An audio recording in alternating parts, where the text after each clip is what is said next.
भारत र पाकिस्तानको अब युद्ध हुने लगभग निश्चित भइसकेको छ र यसमा के पर्ला त नेपाललाई असर।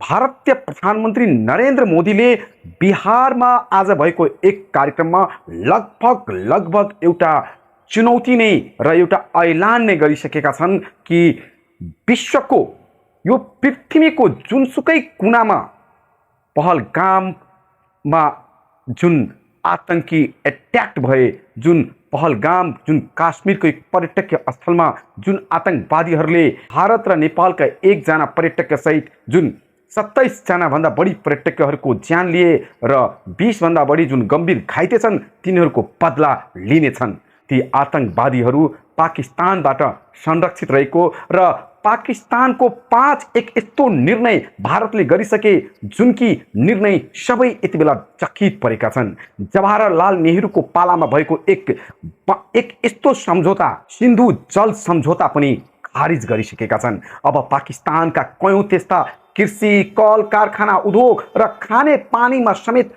पाकिस्तानमा एउटा ठुलो हाहाकार मच्न सक्छ। 48 घण्टा भित्र पाकिस्तानी नागरिक जो भारतमा छ तिनीहरूलाई भारत छोड्न आह्वान गरिसकेका छन्। लगायत 5 सम्झौताहरू जुन कि निर्णय गरिसकेका छन् भारतले पाकिस्तानको विरुद्धमा। र पाकिस्तान र हिन्दुस्तानको यदि युद्ध भयो भने नेपाललाई कस्तो असर पर्ला त तपाईलाई थाहा होला। पाकिस्तान पनि कुनै कम छैन। हुन त पाकिस्तान भन्दा भारत दोहोरो होइन तेह्रो शक्तिले अगाडि छ। चाहे सैनिक होस्, चाहे वायु सैनिक होस्, चाहे विभिन्न त्यस्ता स्रोत र साधनमा भारत पाकिस्तान भन्दा कयौं अगाडि छन्। पाकिस्तानलाई पनि कयौं किसिमका शक्तिहरू छन्, कयौं त्यस्ता शक्तिहरू छन् र भारतलाई कयौं मुलुकहरूले सपोर्ट गरिसके आतंकवादको विरुद्धमा लड्नुस् भनेर। र पाकिस्तान जुन कि चीनले पाकिस्तानलाई समर्थन गर्न सक्छ भने कयौं स्रोत समाचार माध्यमहरूबाट यो कुरा कतै उठिरहेको छ। र चीनलाई सपोर्ट गर्ने दक्षिण कोरिया लगायतका शक्तिशाली देशहरू रहेको छ र हाम्रो पडोसी मुल्क यो हामी दुई ढुङ्गा बीचको तरुल। यदि भारत र पाकिस्तानको युद्ध भयो भने यता चीन, यता भारत, यता बिचमा नेपाल, दुई ढुङ्गा बीचको तरुल। योभन्दा अगाडि 4 चोटि भारत र पाकिस्तानको काश्मीरको विषयलाई लिएर महामुकाबला भइसकेको छ, अर्थात् ठुलो युद्ध भइसकेको छ।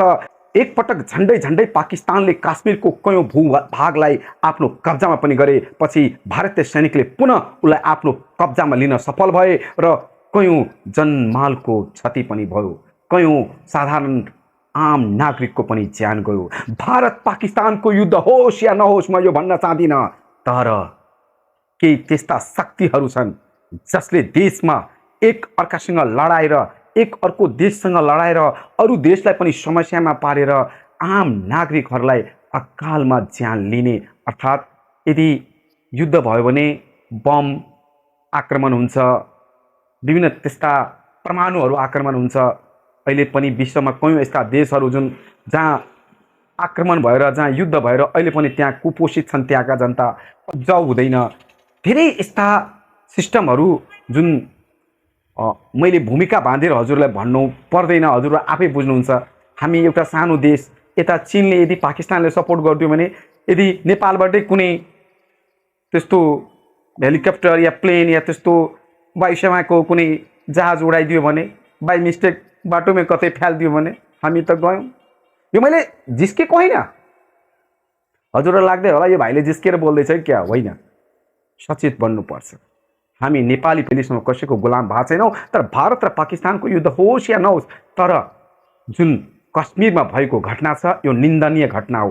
यसप्रति हामी सबै दुखी छौँ। नेपाली जनता पनि, एकजना नेपाली जनताको ज्यान गएको छ र यो घटनामा कसको हात छ त्यस्तो भाइरसहरूलाई समयमै नियम र कानुनमा रहेर खोजी गर्नुपर्छ र भाइचारा हामी नेपालीहरू एक अर्कासँग गरौँ। यसरी एक अर्कासँग अन्य कारणले गर्दा नलडौँ र यदि कसैले लडाउने प्रयास गर्दैछ त्यस्ता भाइरसहरू चाहे जोसुकै होस् त्यसलाई खोजी तुरुन्त कानुनी कारबाही पनि गर्नु अति आवश्यक छ। अब तपाईलाई के लाग्छ, यसपालि जुन आक्रमण भएको छ पहलगाममा, यसले गर्दा भारत र पाकिस्तानको पक्कै युद्ध हुने हो त? एकदमै युद्ध हुने सङ्केत आइसकेको छ र यसरी युद्ध भयो भने नेपाललाई के असर पर्छ? हजुरको विचारमा आफ्नो प्रतिक्रिया राख्नुहोला। सत्य तथ्य अधिकार खोजमूलक समाचारको लागि म पवन रुनियार नियमित हजुरमाझ लिएर खोजमूलक समाचारहरू यसै युट्युब च्यानल पवन रुनियारबाट आउने प्रयास गर्ने नै छु। अहिलेको लागि हस्, नमस्कार।